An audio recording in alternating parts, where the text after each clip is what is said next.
자, 안녕하세요. 오늘 말씀드릴 거는 하늘에 태양이 두 개 떠오르는 그런 사건에 관계된 이야기를 해드릴 건데 이렇게 하늘에 태양이 두 개 떠오르듯이 굉장히 깜짝 놀랄 만한 아주 대단한 그리고 재밌고 신기한 이야기가 있는 부다로드에 오신 것을 환영합니다.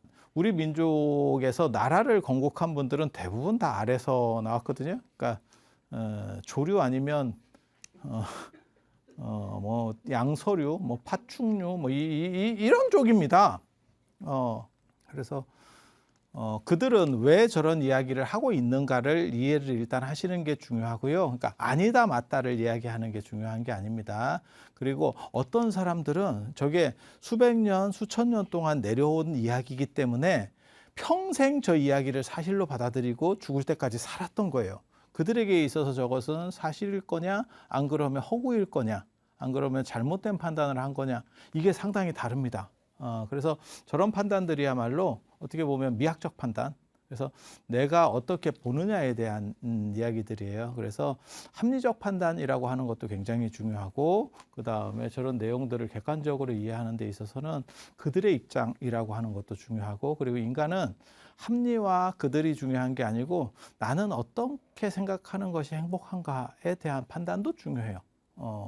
사실 말하려고 하는 내용들은 분명합니다. 왜 아래서 나왔느냐? 우리는 일반 인간이 아니다 라는 얘기를 하는 거예요. 그래서 부모에게서 나왔지만 그들과 단절된 어떠한 새로운 종이다, 새로운 에너지를 가진 신인류다, 이런 이야기를 하고 싶은 겁니다.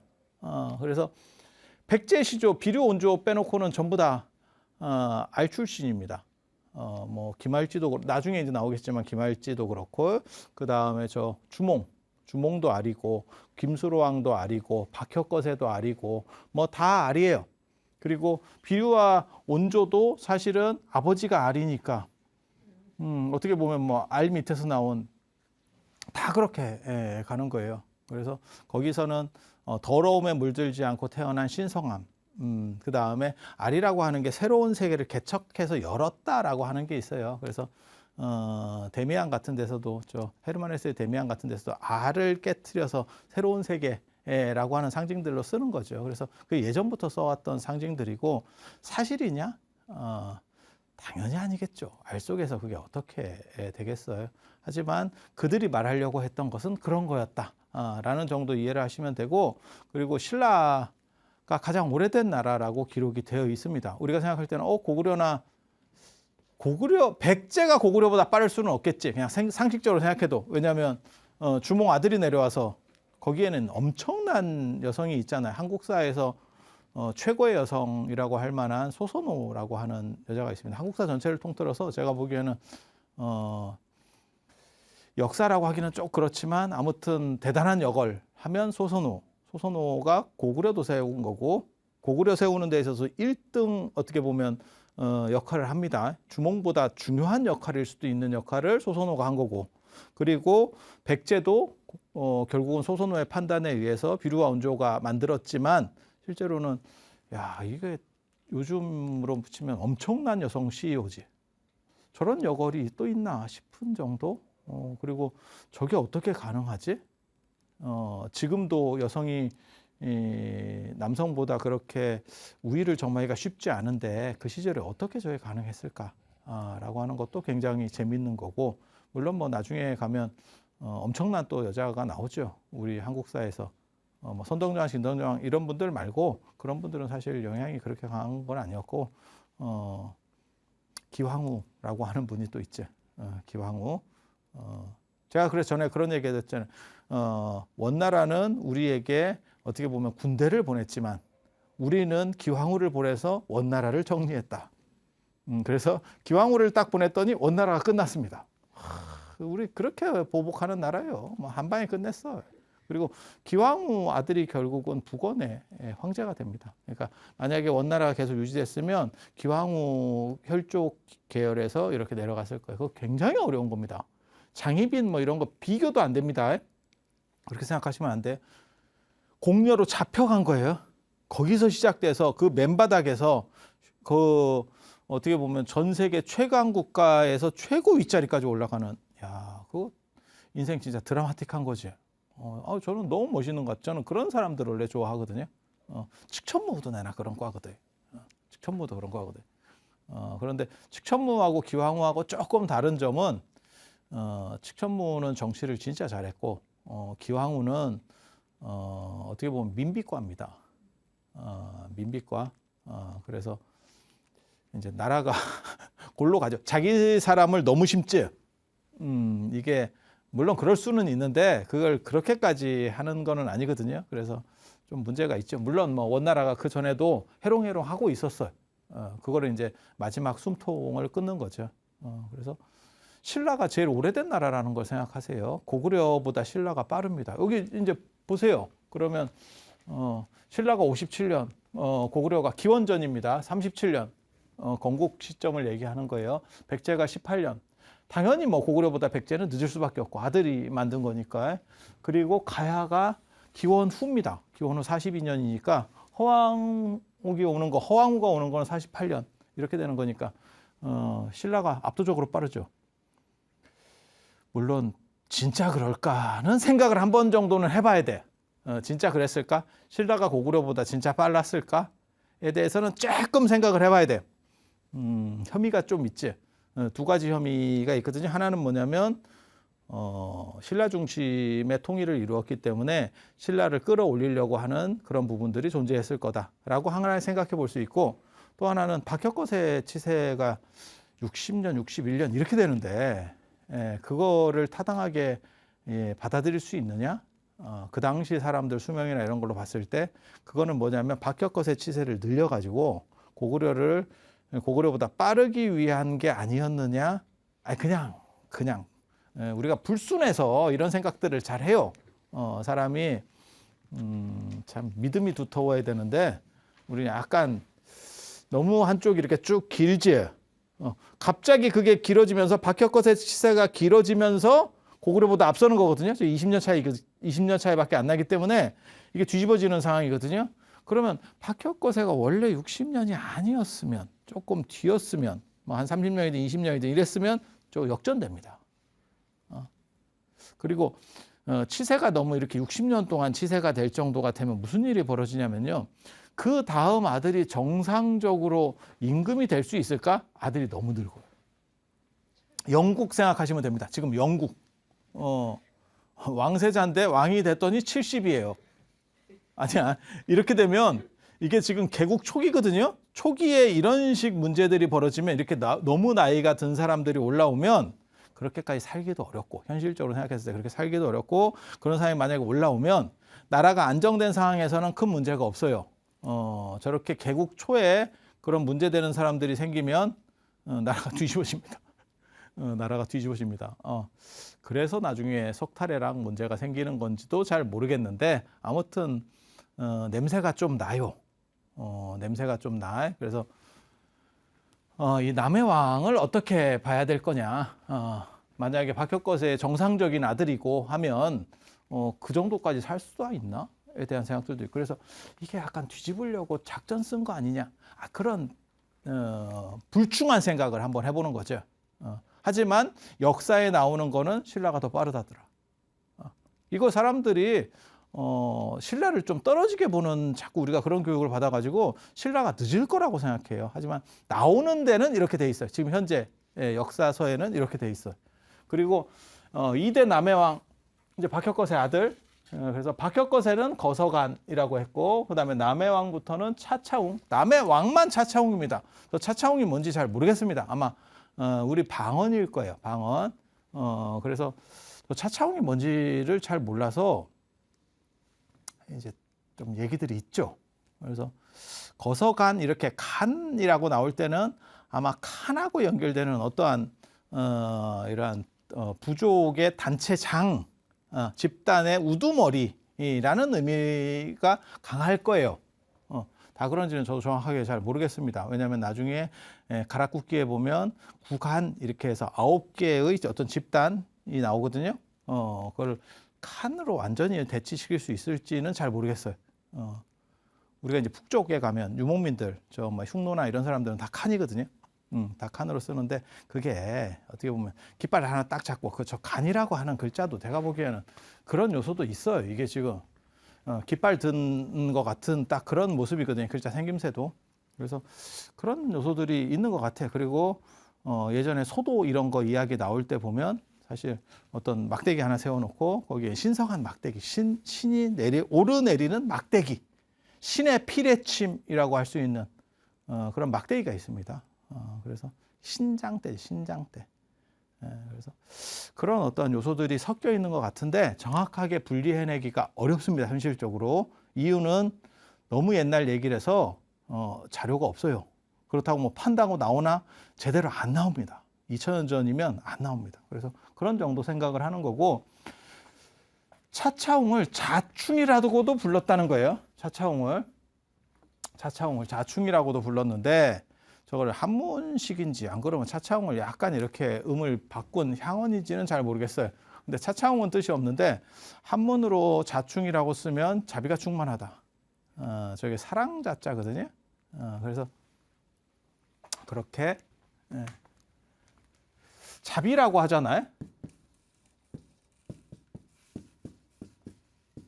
이 자비가 다른 거거든요. 다른 거. 이거는 사랑, 이거는 슬픔.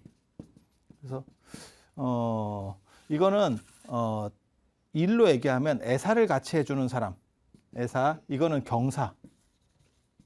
이거는 이를 북돋아 주는 사람. 슬플 때, 힘들 때 같이 해주는 사람. 그래서 요게 이제 관련자가 누구냐면 차씨라고 불리는 사람이 있어요. 이게 미륵보살입니다.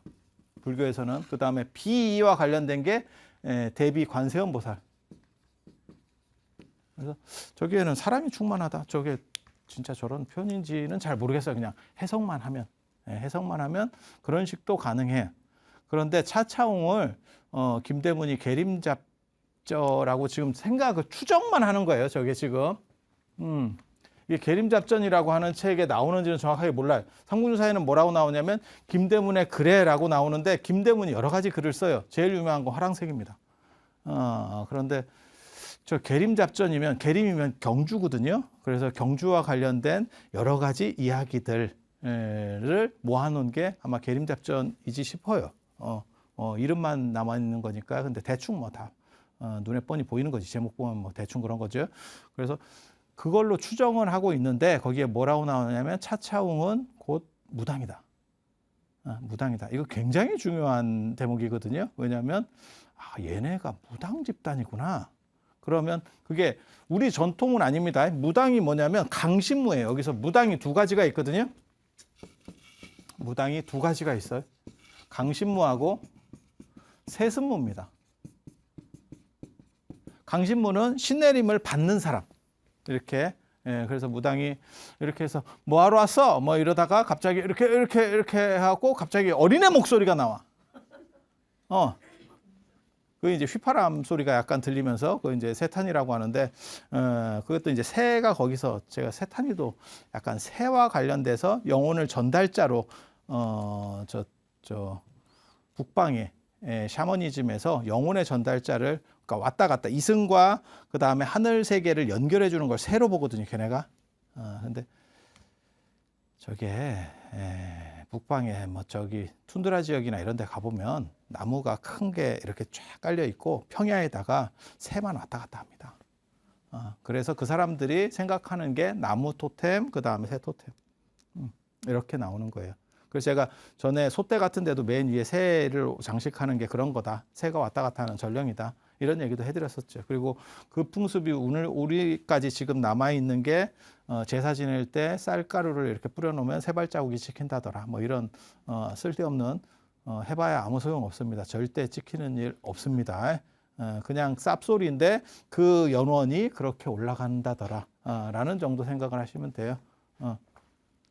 그래서 강신무는 어떻게 신이 내려와서 쉽게 말해서 내 몸에 실리는 거, 몸주라고 하는 실리는 거고, 그런 어린애 귀신이 제일 많아요. 그러니까 귀신이 되는, 저렇게 신이 되는 종류가 두 종류 있습니다. 억울해서 죽은, 그 다음에 세서 죽은, 센 놈, 억울한 놈입니다. 억울하고 센 놈이면 최강입니다. 억울하고 센 놈 최강입니다. 그런 최강자 최영 장군 되겠습니다. 최영 장군. 그리고 단종도 우리나라 저 무당들이 몸주가 많아요. 그러니까 몸주로, 그러니까 몸의 신으로 단종을 모시는 경우 굉장히 좀 재밌지. 단종은 약간 어떻게 보면 약간 떨어지는 거거든요. 자기 자리도 못 지키고 결국은 죽었잖아요. 그런데 억울하다라고 하는 개념이 있는 거예요. 단종은 참 억울할 것 같아. 이렇게 세면, 그래서 최근에 센 놈, 우리나라 사람들이 봤더니 어우, 이 사람은 너무 센 것 같아요 라고 하는 사람이 있어. 그래서 그 사람이 무당들에게, 한국 무당에서요, 이렇게 신으로 많이 들어오는 분이 있습니다. 메가더 장군입니다. 인천 자유공원 맞나요? 어렸을 때 가봤었는데, 독립기념관 만들어지기 전에 거기를 다 학교에서 한 번씩 갔었습니다. 서울에 있는 학교에서는 메가더 장군 동상을 가야 돼요. 그 옛날에 그랬었어요. 그 옛날에 그랬었어. 그리고 나서 나중에 저 독립기념관이 만들어지고는 거기를 갔었어요. 그래서 메가더 장군을 몸주로 모시는 무당이 많아요. 근데 우리는 이제 그렇게 생각하거든. 야, 그러면 영어가 되나? 그렇다고 메가더 장군이 한국말로 이렇게, 야, 저 사람 지금 이사 가려고 왔어, 뭐 이렇게 얘기를 해주진 않을 거 아니야. 메가더가 영어 쓸 거 아니야? 그 본토 영어인데 무당이 알아듣나? 이게 AFKN을 많이 봤나? 뭐 이런 생각이 드는데, 이제 메가더가 세다라고 하는 인식은 어디에서 오는 거냐면요. 물론 인천 상륙 작전이라고 하는 엄청난 대단한 역할을 하기도 하지만, 국제시장 그런 거 영화에도 나오잖아, 그죠? 그런데 그거보다 우리 입장에서는 해방되고 나서 그 순사라고 하는 일본 사람, 그러니까 순사는 사실 지금 경찰이잖아요. 별것도 아니잖아요. 근데 그 당시에는 진짜 엄청나게 강력한 거예요. 그래서 애들한테 울면 순사 온다라고 할 정도로 대단한 거였고, 이 순사하고는 게임도 안 되는 일본 천황이 있죠. 일본에 천황이 있는데, 이 천황을 발밑에다가 놓고 조인설을 받은 게 메가더죠. 그러니까 한국 사람들 머릿속에는 메가더는 상상할 수 없는 그 정도로 대단한 사람인 거예요. 그리고 거기에다가 플러스 알파로 인천 상륙 작전으로 해서 이 나라를 구했죠. 그렇다 보니까 그때 모든 사람이 반대했었다는 거 아니에요. 그때 사람들이 반대할 때 메가더가 못 밀어붙였으면 사실 지금 우리나라가 어떻게 됐을지도 모를 정도로, 그러다 보니까 메가더에 대해서 굉장히 전국적으로 고마워해서 지금은 이제 그런 경우는 별로 없는데, 그래서 메가더 안경도 유행했고 메가더 파이프도 유행했고 그랬었어요. 여러분 별로 동의하지 않는 것 같은데. 그래서 메가더를 몸주로 모시는 저 무당집에는 메가더 파이프가 있습니다. 메가더 파이프가 있습니다. 되게 재밌어. 그래서 센 놈 몸주가 된다. 그러니까는 신이 된다. 신이 돼서 나한테 실린다. 라고 하는 개념이 있고, 억울한 놈이라는 개념이 있어요. 억울한 사람 누가 있을까? 어려서 죽은 사람. 펴보지도 못하고 죽었다라고 하는 거예요. 그게 이제 억울한 건지는 잘 모르겠습니다.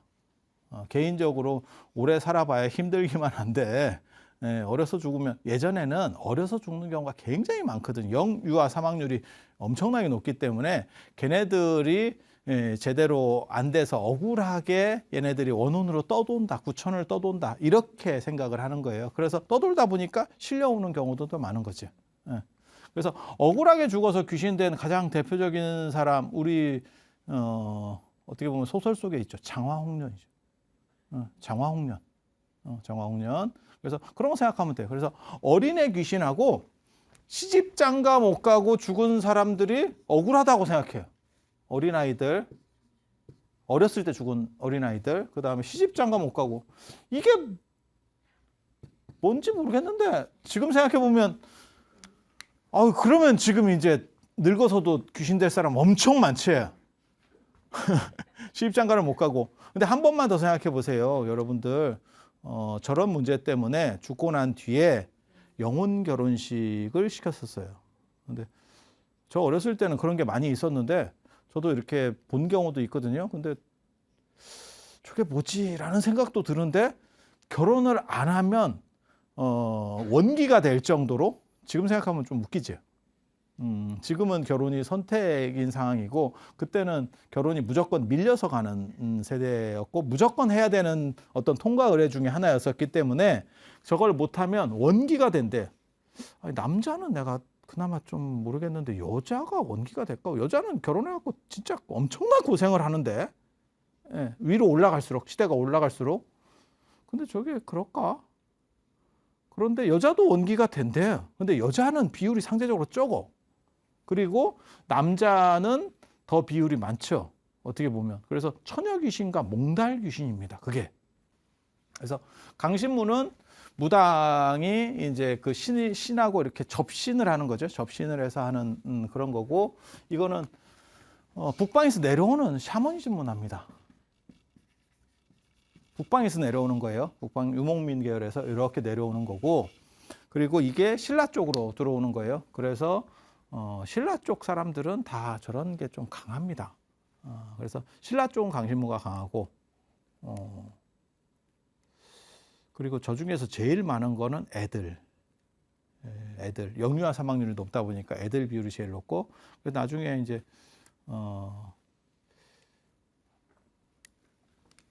지장 시황경 같은 데 보면 선동자, 악동자 이야기도 나오는데, 지장전에 가보면, 우리나라 지장전에 가보면 언제나 동자, 동녀 상도 있고, 그 다음에 시장보살 탱화에도 보면 애들 그림이 있어요. 애들 그림이 나오는데, 그것도 저런 것과 사실은 연결된 관점이라고 보시면 돼요. 그래서 그런 정도 생각하시면 되고, 세습무 풍습도 있어요. 강신무는 대부분 무당집 앞에다가 이렇게 짝대기를 하나 세워놓습니다. 여기다가 등 같은 걸 달아놓는 경우도 있고, 이걸 대나무로 쓰는 경우도 있고, 세습무 같은 경우는 무가를 통해서 그러니까 어떤 노래 같은 거, 그래서 한을 풀어주는 거예요. 그게 연극적 요소입니다. 연극을 통해서, 안 그러면 그 사람을 대신해서 뭘 생각하시면 되냐면, 우리 그 부부끼리 부부 클리닉 할 때, 부부끼리 사이가 안 좋고 이러면 서로 이렇게 어떤 내용을 짜가지고 서로 이렇게 대화하고 뭐 이런 거 하잖아요. 그런 비슷한 거라고 보시면 돼요. 그래서 세습무는 무가라고 하는 신을 달래는 노래를 통해서, 그래서 저쪽은 백제 쪽에 많습니다. 그래서 백제 쪽 사람들을 이제 뭐가 발전하냐면 판소리. 그래서 뭐 동편제, 서편제, 우리 그런 거 무슨 제라고 하는 게 째를 의미하거든요. 째. 무슨 째가 있어. 이런 거 할 때. 그래서 그런 식으로다가 무가가 사실은 원형이 돼서 그런 판소리까지 내려온다라고 보시면 돼요. 그리고 저거는 교육받아서 하는 거예요. 그러니까 점으로만 얘기하면 이쪽은 교육을 통해서 무엇을 암기해서 하는 방식이고, 이쪽은 그냥 즉흥적으로 딱 봐갖고 그냥 찍는 거예요. 너 뭐 때문에 왔지? 이렇게. 이쪽은 예를 들면 정보가 좀 들어가야 되는 거고, 그래서 뭐 사주라도 불러봐요. 뭐 이러면서 하는 쪽이라고 보시면 돼요. 그래서 이게 계통이 다릅니다. 그리고 이 사람들을 무당이라고 똑같이 부르는데, 이쪽을, 이 세습무를 이게 단골레라고도 부르고, 그 다음에 이 무당한테 다니는 사람들을 단골판이라 그래요. 그래서 여기서 나오는 게 단골 손님이라고 하는, 단골이라고 하는 말이 사실은 저 세습무 전통에서 나오는 거예요. 그래서 강신무하고 세습무하고는 다르고, 그렇지만 신라 쪽에는 세습무는 거의 없고 대부분 다 강신무입니다. 강신무입니다. 그래서 신기가 강한 사람들, 재정일치 사회라고 보시면 돼요. 그래서 신기가 강하고, 그 다음에 뭔가 이렇게 카리스마 있는 사람이 결국 왕이 되는 거 아닌가라는 생각을 해볼 수 있어요. 그리고 그 가장 대표적인 표현이 이거죠. 계림잡전에 보면 차차웅을 무당이라고 한다. 전에 제가 그 얘기도 해드렸잖아요. 화랑, 나중에 이제 볼 건데, 화랑과 관련해서 남모준정 이야기 해서 나중에 삼국유사에서 볼 건데, 이 화랑도 경상도 방언에 화랭이가 있고, 화랭이는 무당이에요. 무당을 나타내는 표현입니다. 그래서 화랑도 무당이고, 국선도 제가 보기에는 무당이고, 선이라고 하는 표현, 신선선자 선입니다. 조이선인 뭐 저거 할 때 이 국선, 화랑의 오야붕이 국선이거든요. 대장이 국선이거든요. 그래서 저런 사람들도 다 무당이라고 보시면 돼요. 그래서 무당들이었기 때문에 신기가 강한 사람이 결국 승자가 될 수 있고, 그게 박시석 씨, 김 씨가 이렇게 교차될 수 있는 이유 중에 하나다. 세습이 되는 게 아니고 어떻게 보면 지금도 그런 거죠. 뭐 무당 사회에서 세습보다 저런 세습문은 진짜 세습을 하는 거예요. 아버지가 무당이면 아들에게 그걸 가르쳐 주는 거예요. 어머니가 무당이면 딸에게 그 무가들을 계속 전수해서 가르쳐 주는 거예요. 판소리 배운다고 생각하시면 돼요. 자식에게 그렇게 가르쳐 주는 문화라고 보시면 돼요. 그래서 저거는 종교인 중에서 직업적 종교인이라고 보면 되고, 세습문은, 강신문은 자기가 선택해서, 그러니까 신기를 받아서 이렇게 되는 거예요. 신내림을 받아서. 그래서 그런 차이들이 있다라고 보시면 되고, 이게 다 무당 전통이에요. 무당 전통. 그리고 되게 재밌는 게, 이게 일본 사람의 주장인데, 일제강점기 때 일본 사람이 주장한 건데, 자충이 반절법을 쓰면 중이 됩니다. 그래서 승려를 지칭할 때, 스님을 지칭할 때 스님이라고도 하고 중이라고도 하거든요. 제가 그런 거 전에도 말씀을 드렸었는데, 승가,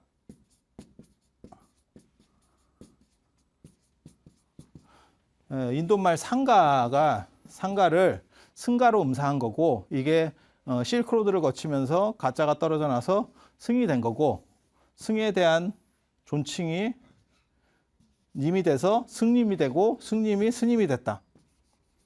스님이 됐다. 그리고 이 승에는 스승이라는 뜻이 있다. 그래서 중국에서는 아직도 사부라고 부르고, 스승사자를 써서 사부라고 부르고, 나중에 여기 이제 월명사 나올 때 이런 사람들도 다 이 사자가 들어가면 이게 승려라는 뜻입니다. 그래서 스승이라고 하는, 조선 초기에 그런 문헌들도 다 있어요. 그래서 훈몽자매나 이런 데 보면 저거는 왜 스님들은 스승님이다 라고 하는 그런 개념들, 그래서 다 나오는 거거든요. 그리고 이거를 번역하면 승가라고 하는 건 단체라는 뜻이고, 원래 그것이 사인, 최소가 사인입니다. 그래서 이게 떼거리라는 뜻이 있고, 집단이라고 하는, 떼거리라고 하는 뜻이 있고, 이것을 번역해서 무리중자를 써서 중이 되는 거예요. 그래서 저거는 하나는, 이거는 음역, 이거는 의역, 이렇게. 그러니까는 스님은 승은 음역, 그 다음에 중은 의역. 이렇게 보는데 왜 중이라는 말만 저렇게 비속어 같이 떨어졌느냐? 스님은 관계가 없는데 중은 중놈으로 붙잖아요. 스는 님으로 붙고 중은 놈으로 붙거든. 왜 중만 이렇게 떨어졌을까와 관련해서 저 일본학자의 저 이야기는 굉장히 시사하는 바가 커요. 저 반절법을 쓰면 자충이 곧 중이다라고 하는 거거든요. 근데 스님들이, 쉽게 말해서 초기 승려들이 무속을 대체하는 거예요. 무속의 제사상들을 대체하는 거예요.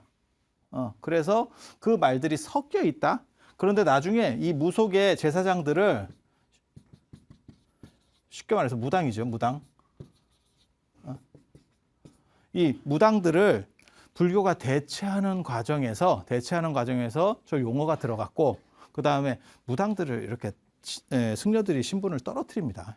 떨어뜨리는 작전을 씁니다. 이거는 어떤 집단이 다 있어. 지식인의 차별이라고 하는 게 언제나 다 있었던 거거든요. 그러니까 사자도 숫사자를 물어 죽여.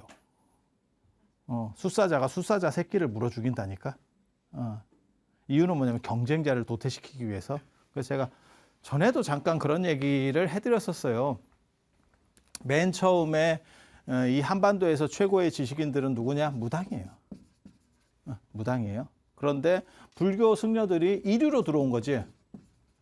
이류로 들어온 거지. 그러다가 점점 얘네가 힘이 커지면서 얘네를 이긴 거죠.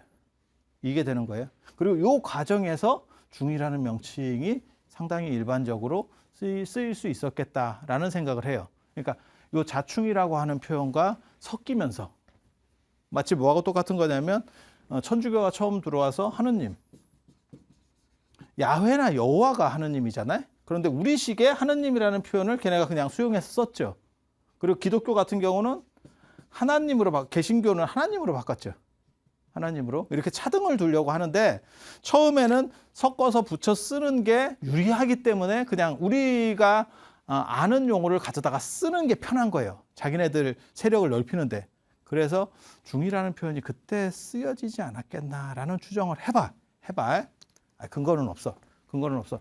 그런데 나중에 무슨 문제가 벌어지냐면, 승려들이 강해지면서 요 무당들을 떨어뜨립니다. 근데 떨어지면 요게 이렇게 바뀌는 게 아니에요. 거의 맨 밑으로 떨어집니다. 신분이. 왜? 이 사람들도 지식인이기 때문에, 이게 지식인이거든요.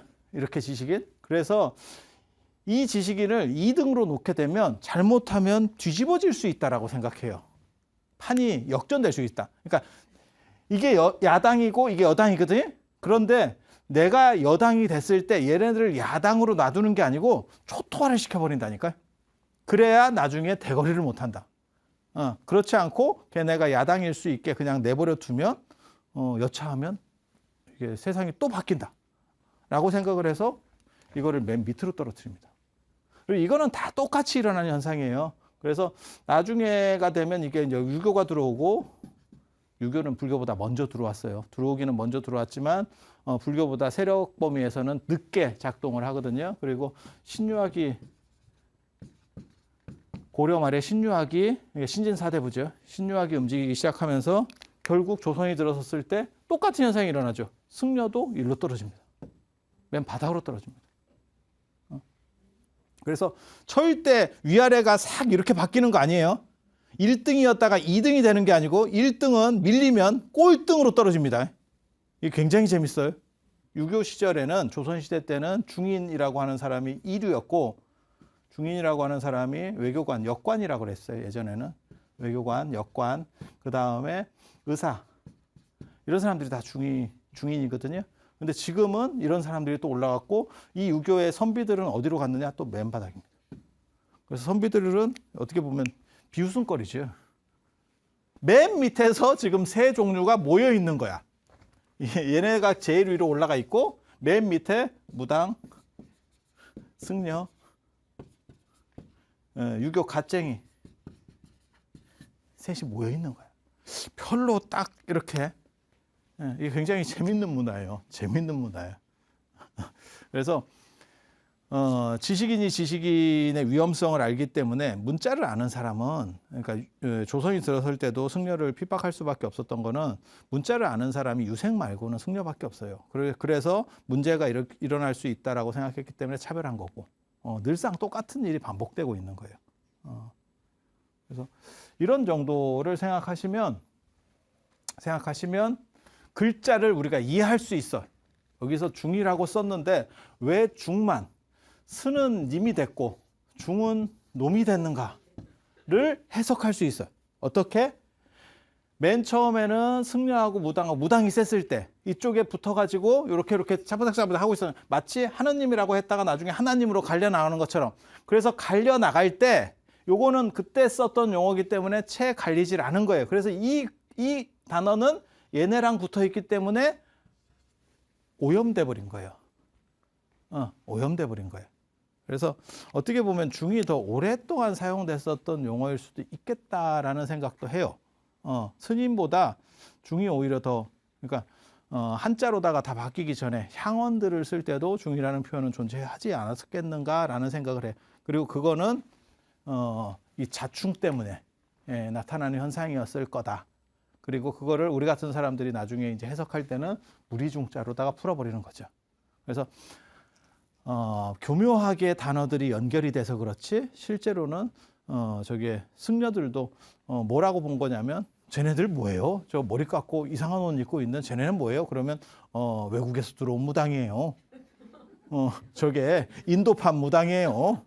그러니까 뭐하고 똑같은 거냐면 그런 거지. 우리가 타로점 같은 거 보는 카페에 갔어. 뭐 타로 카페에 갔어. 그래서 시골 분이 전혀 모르는 거야, 그런 걸. 저게 뭐 하는 짓이에요? 이러면 이제 중간에 설명하는 사람이 뭐라고 하냐면, 화투로다가 패 떠보는 거예요. 패 떠서 점 보는 거예요. 안 그러면 저게 사주 보는 방식이에요. 뭐 이런 식으로 설명을 해줄 수 있겠지. 그래서 그런 요소들이 존재했었던 것 같아요. 그런데 되게 재밌는 거는 이 표현이 차차웅은 남의 왕한테서만 나오는 칭호거든요. 왕을 가리키는 칭호 중에 남의 왕만 유일하게 차차웅이라고 해. 이 사람이 언제 때 사람이냐면 기원 후 사람, 바로 기원 후 사람. 박격거세가 너무 오래 해서 이 사람이 기원 후가 되는 거예요. 기원 후 사람인데 요때만 차차웅이라고 썼는데 여기에서 중이라는 표현이 나온다는 얘기는 야, 불교가 그 시절에 그 근처에 들어와 있었던 거 아니야? 라는 생각을 해볼 수 있게 되는 거예요. 야, 저게 아니면 그거보다는 좀 늦더라도 생각보다 527년이 아니고 기원 후 얼마 뒤쯤에 바로 어떤 방식으로든 들어온 거 아니야? 라는 의심을 해볼 수 있는 거예요. 그것과 연결해서 할 수 있는 게 나중에 허왕옥 얘기죠. AD 48년에 나오는 허왕옥 얘기. 예전에 제가 얘기했었습니다.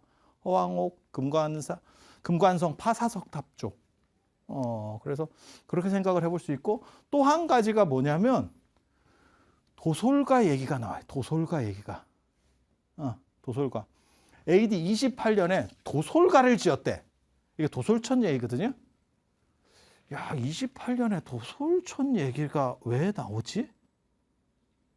그래서 처음에 사람들 생각으로는 저런 것들은 다 나중 게 앞으로 소급돼서 올라간 거야 라고 생각을 했는데 허왕옥도 지금 AD 40년.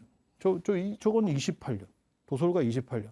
그 다음에 남해 차차웅 때 그게 중이라는 칭호가 이제 파생되는 것 같다라고 하면 야, 100년 전쯤에는 AD 100, 그러니까는 기원 후 100년 안짝쯤에는 벌써 신라 쪽에 뭔가가 들어온 거 아니야? 라고 생각을 해볼 수도 있고 그게 현실적으로 불가능한 게 아닌 게 뭐가 있냐면 탈의 왕도 외부에서 들어오는 세력이거든요. 이게 배 타고 오는 세력이거든요. 어디선가 배 타고 와요. 어디서 왔을까? 배 타고. 우리나라의 신라 쪽에 배 타고 들어올 수 있는 경남 쪽으로 배 타고 들어올 수 있는 데가 어디 있을까? 생각해보면 동해는 아닐 거야. 하와이나 호놀룰루에서 배 타고 오기는 너무 멀지. 그거는 아닐 것 같고 일본 쪽 아니면 동남아 쪽이죠. 이렇게. 아니 그냥 생각을 해보면.